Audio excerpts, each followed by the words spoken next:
Hello and welcome to part 5 of the Dragon Ball Z Budokai Free Let's Play. Today we're going to be continuing on with the Majin Buu arc. But basically, as you may remember from the last part, Vegeta somehow managed to knock Goku out. And, well, if you know the series, of course, you know what happened from there. And if you don't know the series, well, Budokai Free's Dragon Universe mode probably won't tell you a whole lot. But, yeah, this is really a... You know, the story mode anyway is really a game for series fans, because I think anyone else would probably be very, very confused. But anyway, just taking a little fly around Dragon Universe, and you can actually see there's a really nice detail there with some other flying cars, just kind of, you know, zooming around the map. I suppose they should probably be in a bit of a panic state right now, but anyway, there's Urane Baba's place, there's Babadee's spaceship. You know, lots of cool little details on this world map. Oh, and of course we can find... my power's overflowing, a little skill here. Oh, Kamehameha! And I love that even after... Since Budokai 1, they've been calling it Launch the Death Move. Which is just one of those funny little things that was left in translation, but I'm honestly surprised that they left it in, because, you know, naturally, saying death was always a big faux pas in, you know, cartoons at the time. Yeah, that really doesn't make any sense unless you watch the show. Is this me, or is Kuririn's shirt a different colour to what it is in the series? It looks kind of more like Goku's gi rather than his normal clothes. But anyway, that's very redundant things. But you notice little things like that when you're going through the Dragon Ball Z story mode for the 20 millionth time. But yes, we actually do get some more dialogue from Mr. Popo. In fact, I think that Mr. Popo has more dialogue in Goku's story mode than actually Gohan does. So that's a funny little thing, but you know, let's change gears a little bit and talk about the music, because that's something I haven't really touched on too much. So, Budokai Free's soundtrack is kind of it's almost like a best of, you might say. So, it's got some of the good tracks from Budokai 1 and Budokai 2, while also including some new tracks for Budokai 3. Now, the entire Budokai trilogy was composed by Kenji Yamamoto, who also did previous games like the Super Butoden series. So if you were on any sort of Dragon Ball fan sites in, like, you know, 2000, 2001, you probably heard a lot of them, things like Hikaru no Willpower, Piccolo's theme, and things like that. You know, so Super Butoden games, Final Bout, Legends on the Sega Saturn, things like, you know, lots of games from that era. And he also scored the original soundtrack for Dragon Ball Kai, which is, yeah, there's a bit of a story behind that, but just to interrupt here, we actually have this sequence where Goku, you can visit Bulma to get the Dragon Raider, and...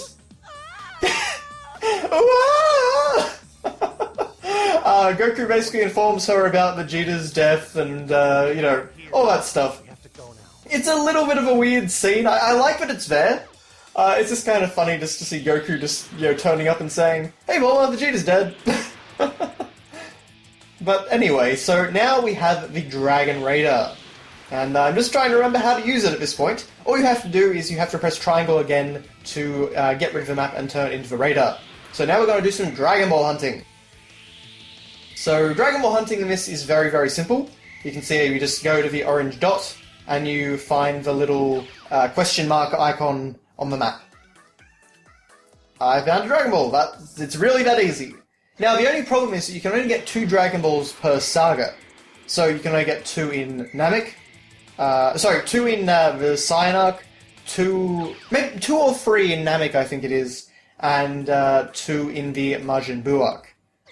So, yeah, but if you only get the Dragon Raider late, like I did, you are not going to have them all. So it's just, yeah, it's a little bit annoying that you don't just have the Dragon Raider, but I guess it's just trying to play into some of that RPG element. But, you know, Dragon Ball collecting in and of itself is a very simple task.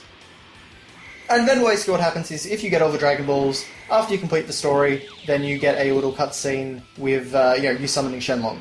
So it's all pretty standard stuff, but that's the basics of collecting Dragon Balls anyway. So now, of course, we are taking on Majin Buu. So, yeah, the strong opponent you're looking for will come to you in 3 days. So, of course, this is a fairly standard fight. In the series, of course, it's done in the sky over the top of the city, so they just use the archipelago map here, and it works reasonably well. Buu make you go dead! Oh man, it's been so long since I've heard English Majin Buu. It's very weird.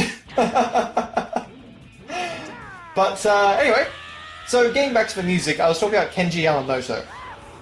And Kenji Yamamoto, the problem with his music is that a lot of it was kind of plagiarized. And by kind of, I mean, there are some very recognizable songs you can hear in some of his compositions. And one of the most obvious examples that I always like to point out is you can hear the James Bond theme in Piccolo's theme for Super Butoden 2. The Super Butoden series, I should say, including Final Bout. So there's little things like that, and Toei seem to always turn a blind eye to it, but sometime, it would just, late in the production of Dragon Ball Kai, someone must have complained, because then Toei basically cut all links to him, and he lost his job, and they had to quickly kind of redo Kai with inserting some old Kikuchi music from the original series, and it was all very a little bit of a slapdash production at that point. But basically, Kenji Yamamoto will not be getting any more work from Toei. And honestly, it's a shame, because even though he does rip off a fair bit of his music, you can always hear the influences very, very strongly, a bit too strongly. He does do a really good job at making great Dragon Ball video game music. Like, his soundtracks, even if they are ripped off, the way that he puts all the bits he's ripped off together and things like that, it works so well. In a way, really, he isn't a composer, he's kind of a remix artist. And that's not to say that all his songs are ripped off. I believe that some of them are original compositions. So it's kind of a mixed bag, and he obviously he can't keep doing what he was doing in that position, because that leaves companies like Toei really liable for getting sued by the owners of the music that he's ripping off, and it's just not a good thing to do, of course. Plagiarism is never a good thing. However, I do think he actually gave us some really, really good music in these Dragon Ball video games. And even though I wasn't a huge fan of his music in Dragon Ball Kai, it's kind of like... it's one of those things where I like it a lot more than what his replacement did. For example, in the Buu arc of Dragon Ball Kai and now in Dragon Ball Super. I can't actually remember the name of his replacement, but I certainly have not been a fan of most of his work. But anyway, a brief cutaway to the Dell. And something I actually want to mention, earlier Goku actually said that Piccolo and Kuden will have to teach the boys fusion. But of course Goku hasn't demonstrated fusion at all. We completely skipped over that part. So, yeah. That's one of the many, many abridged elements, I suppose you could say, of this story mode. Oh, hi, Goten. I don't know if we've seen you pop up before. I love it, it's just, okay. I'm sure I'll see you all again sooner or later. Now, for some reason, there is a massive pause after Goku says that and the sound effect plays, before Kuden appears and gives his response. You can see this is a massive gap. And I don't think this is my disc, I think this is just the game. Because usually the music would cut out, or I'd get, my disc drive would start kind of making some noise, so... But anyway, now Goku's back to life. I hope you got all that, non-Dragon Ball fan. Old Kai gave Goku his life force, and now we've got to go rescue Gohan. Yeah.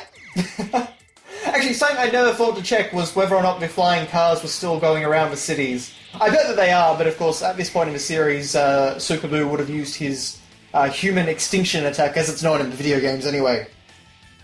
But for some reason, we've got to go over to Barber's place, and that's where they're fighting. And for some reason, the sound starts actually playing before the game loads up. What are you doing back? But yes, again, this is... you really couldn't abridge the story mode much more than this. It's as kind of tiring as it can get to watch cutscenes of the series play out, especially when you know it so well. It is a much nicer way of getting this information. I'm a completely different league now than the Majin Buu you faced. And of course, Majin Buu's voice at this point kind of sounds a bit more like Perfect Cell. It's quite a radical departure. No, I'm sorry, Dad. So yes, basically what we're trying to do here is Goku was trying to give Gohan the Batara earring so that we could fuse with him. But as the series goes, of course, Gohan doesn't catch it, and things don't go very well. But what we actually do get a glimpse of in just a moment anyway. So yeah, the boys' fusion's worn off, and you can see that we actually have a version of Super Buu with Piccolo's outfit. And you do see this briefly in the series, but the fact that they actually went out of their way to do a special piece of promotional art is a very nice detail. And this game actually did add one thing to Super Buu, and what it added is, in addition to the Gohan form and the Gotenks form, it added the Piccolo form for Super Buu's absorption ability. It, of course, removed the Frieza and Cell what-if fusion abilities, but yeah, that's just the way it goes. For some reason, Budokai 3 just removed all of the what-if fusions in the game from Budokai 2. And, you know, it's a real shame that they did that. I don't really know why they did that. It's probably another thing that just ended up on the cutting room floor because they didn't have enough time, honestly. Something I actually didn't mention before is that there is files in the game where the announcer says some different names. And 3 of the names are actually Dodoria, Zarbon, and Android 19. And these are 3 characters that were in the original Dragon Ball Z Budokai, but were cut from the sequel and of course aren't in this game either. So obviously, yeah, the recordings are actually new recordings, they're not the identical ones from Budokai 1. So obviously at some point in this game's production, you know, they were going to include those characters as well. There is obviously a tremendous amount cut out of this game, which is a real shame. Yeah, so Vegeta's not too keen on fusing with Goku. But, you know, we don't really have a lot of choice, so... And of course, yeah, we want to play as Vegeta, don't we? So, anyway... yeah, so Kenji Yamamoto, of course, you know, did great work on this game, and... You know, there's a lot of great songs that I really do love in this game. Particularly the songs that play on the different destroyed maps, and I'll talk more about that when we get into Versus Mode stuff. But... Yeah, there are some really fantastic songs that I always go back to and listen to even now. So it's this kind of... It's a shame that Dragon Ball game music is very, very unmemorable now. I've not really taken a lot of note of any songs in recent Dragon Ball video games. You know, I suppose the last songs of note would have been in the Budokai Tenkaichi series, which is really, for those who don't know, quite a funny name because Budokai means tournament, and Tenkaichi means strongest under the heavens. So normally you would actually say, well, the way to say it properly would be Tenkaichi Budokai, strongest under the heavens tournament. However, because they want to capitalize on the Budokai brand name, even though it was a completely different series of games, in the West they decided to call it Budokai Tenkaichi, which doesn't make any sort of grammatical sense in Japanese. Which is just always a funny little thing. But now we are playing as Super Vegito, and we are very, very powerful indeed. So he's basically, yeah, the same, more or less anyway, as he was in Budokai 2, and as you can see, of course, he is very, very powerful indeed. We have just crashed Super Buu. And we do actually get to finish with an ultimate Spirit Sword. And this is always one of my favourite specials in the game, just because I always liked anything which used a sword. That's always why one of the reasons why Trunks was my favourite character at the time. But so we basically just chop Majin Buu in half, like Vegeta does in the series. So it's a very cool way to finish the battle. That's cheating! You can't fuse. But of course, he attempts to absorb Vegito, and Vegito uses a barrier to not be consumed by Buu, so he can get inside and free the others. But we'll deal with that in the next part. So thank you very much for watching, and I'll see you next time.